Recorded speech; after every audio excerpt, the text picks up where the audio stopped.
A gente tem uma impressão, muita gente bate nessa tecla de que com o Lula o dólar vai explodir e juros, enfim, que as coisas vão ser todas trágicas, etc. No entanto, tem algumas outras pessoas que têm uma tese de que, olha, assim como no primeiro mandato, é do perfil do governo Lula querer que o dólar caia um pouco, para mostrar que caiu e também para dar possibilidade da classe média alta viajar para o exterior, etc., se gerar uma possibilidade de consumo, como no primeiro mandato e tal. Só que naquela época teve a questão da abertura do mercado da China, uma série de questões que ajudaram uma barbaridade aquele cenário. É possível imaginar que essa ameaça que a gente tem muitas vezes dita por alguns não seja real e que, na verdade, esses números mais simples e mais diretos, né, como gasolina, salário mínimo, ou seja, aqueles números que todo mundo bate o olho e tem uma percepção, esses números, sejam maquiados ou não, possam ser um indicativo positivo a médio e curto prazo? Olha, o governo Lula, o primeiro governo Lula, tecnicamente não foi ruim. Tinha o Marcos Lisboa, que não é um cara ligado a partido A ou B, é um cara técnico. De fato, os 8 primeiros anos assim, do governo o Lula 1 e 2 foi muito favorecido, né,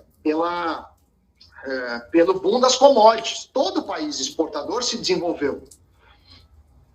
Agora, o que eu temo e lamento é que a gente está mais parecido com a Dilma, pelo discurso até agora, do que com o Lula 1.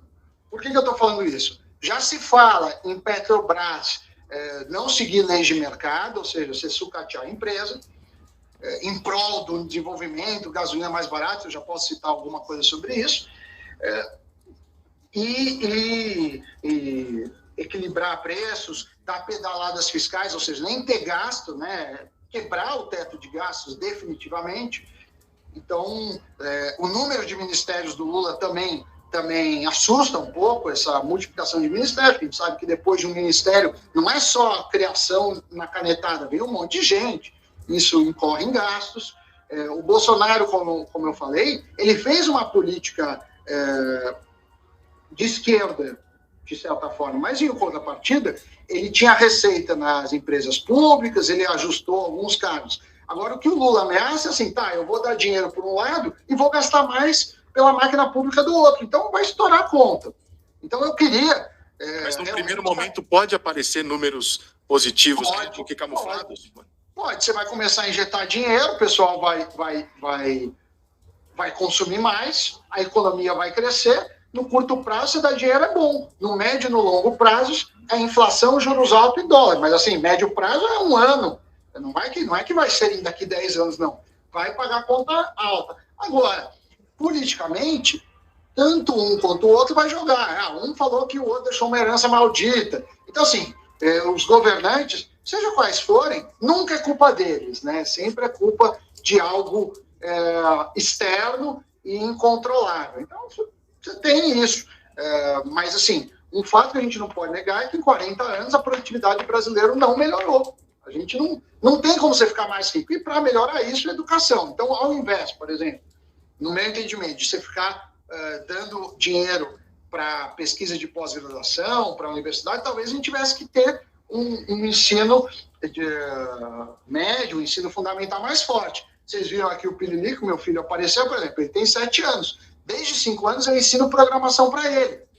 Agora, vai chegar aos 17 anos, ele está numa escola, eu sei que ele é privilegiado, tudo, e eu acho que qualquer pai faria o melhor para o filho que possível, só que ele vai ter uma condição de concorrência desleal com um cara de escola pública. Isso é ruim. Então, eu acho que a gente devia voltar à base e ter uma educação muito forte e ensino, e principalmente ensino técnico. Se a gente pegar o modelo europeu, não tem esse fetiche por faculdade. E falando nisso, por que me preocupa? Porque a gente tem uma sinalização, que já ocorreu no passado, de ficar financiando um monte de faculdade, entre elas faculdades muito ruins. Então o cara tem um diploma, mas não quer dizer que ele tem um aprendizado coerente a um bacharelado disso. Só que isso sai do nosso bolso, do meu bolso, do seu, de todo mundo. E o dinheiro é finito. Então esse dinheiro daqui é o dinheiro que não está indo para a educação base, o dinheiro daqui é o dinheiro que não vai para a saúde, o cobertor é curto, né? Você gasta recurso de um lado, falta de outro. Então eu acredito que a gente está namorando um caminho perigoso na economia. Para mim, essa questão, e claro, cada um tem uma visão. Para mim, aborto ou legalização de drogas, isso é uma questão muito mais ideológica, não que não seja importante. Sim. Por exemplo, aborto diminui criminalidade. É fato.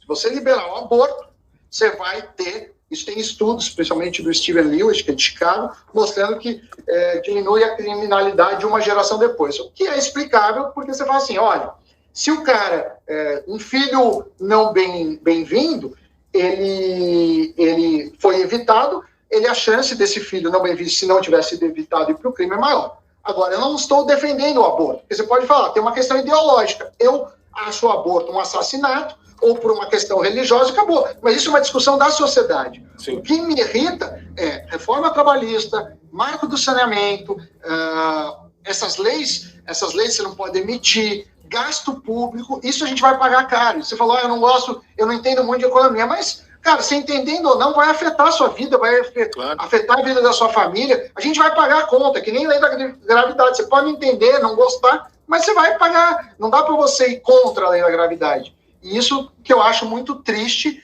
e a gente vai aumentar a desigualdade, porque a inflação, para o rico, eu sei como me defender da inflação, seja com produtos financeiros, seja um poder que eu tenho de barganha com alguns clientes e contratantes. O assalariado mais pobre não tem, então ele vai ficar com um salário menor. Então essas políticas que, em tese, seriam para ajudar os pobres, muitas vezes prejudicaram os pobres. Para você ter uma ideia, a Dilma entregou o país com mais desemprego do que o Brasil atingiu na pandemia.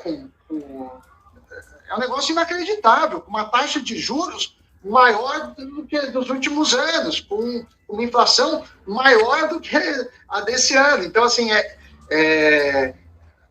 a gente às vezes parece que não aprendeu com os erros, né? E aí eu não digo nem só PT ou não PT, assim, a gente vê a América Latina inteira, né, incorrendo em erros. Na Argentina estão congelando o preço de novo, porra. Os caras não viram que não dá certo isso? Quantas vezes você precisa faltar produto na prateleira para isso? Então, assim, é isso que eu falo de ser heterodoxo, assim. Então, acho que a gente devia evoluir como sociedade. É uma pena em que a ciência vale de forma seletiva, né? A ciência, quando me interessa, vale, quando me interessa, não vale. E a gente não avança como país. Infelizmente, as coisas caminham desse jeito.